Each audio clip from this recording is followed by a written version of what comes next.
حول ما أثير حيال الحلقة التي بعنوان انهيار السياحة في بلدان الطرابيش. لم يكن وصف الطرابيش المقصود به المغرب. عموما أوجه اعتذاري للشرفاء والشريفات بالمغرب الشقيق على إسقاطاتي العفوية.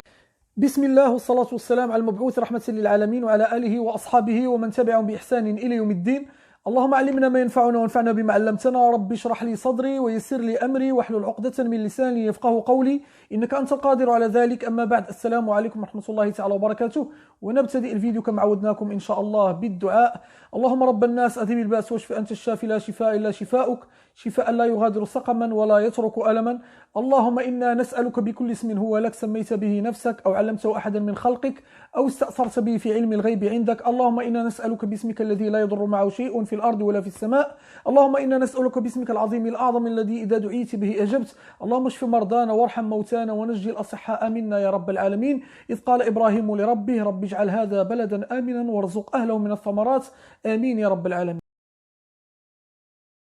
هذا الفيديو سيكون إن شاء الله هو الأخير بخصوص موضوع فهيد الشمري والإساءة التي أساء فيها إلى المغاربة بشكل عام وإلى المغربيات بشكل خاص، كي أعود بكم إلى المواضيع التي وعدتكم بها. مثلا، ما هو اسم الله العظيم الأعظم؟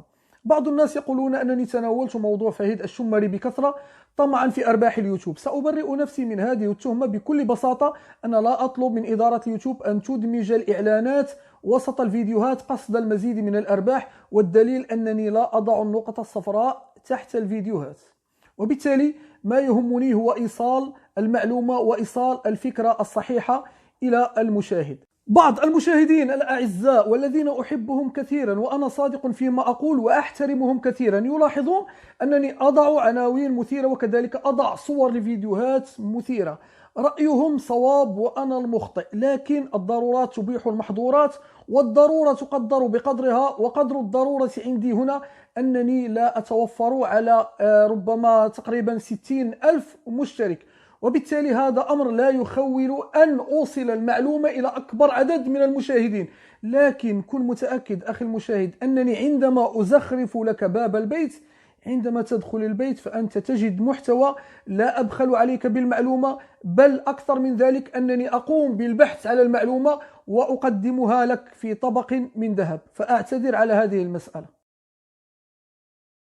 إذن كما سبق أن ذكرت أن اعتذار فهيد الشمري هو مرفوض قطعا لاعتبارات ولأسباب نحتفظ بها لأنفسنا، لأننا لسنا مجبرين بأن نذكرها أصلا كي لا نطيل أكثر في هذا الموضوع. إلا أنه ما يهمنا الآن هو أننا لقناهم درسا قاسيا. فهيد الشمري ومن على شاكلته وكذلك الذباب الإلكتروني ومن يشتغلون لحسابهم ألقينا بهم إلى مزبلة التاريخ نكالا من الله ورسوله والمؤمنين. بينت لكم كذلك أن فهيد الشمري ينتمي إلى قبائل شمر التي تبرأت منه. قبائل شمر هذه القبائل الضاربة في الأصالة العربية، هم أهل عزة ونخوة وكبرياء وكرم. وكيف لا يكونوا أهل كرم وهم ينحدرون من قبيلة طيء المعروف بشاعرها الجاهلي وأميرها حاتم الطائي المعروف بالجود والكرم.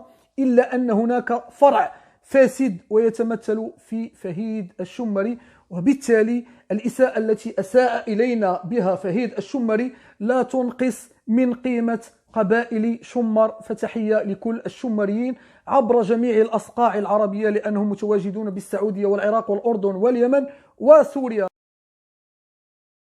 سبق وأن طلبت من إخواني المغاربة المحترمين وسأطلب وسأبقى أطلب دائما، إلا أن هذه المرة أنا أرجوهم وأتوسل إليهم الله يخوضوا في عرض السعوديات بشكل عام، لأن هذا سيسقطنا وسيجرنا إلى السقوط في حكم الآية أننا نقذف المحصنات الغافلات المؤمنات، وكذلك سيجرنا إلى حكم الآية الذين يؤذون المؤمنين والمؤمنات بغير ما اكتسبوا.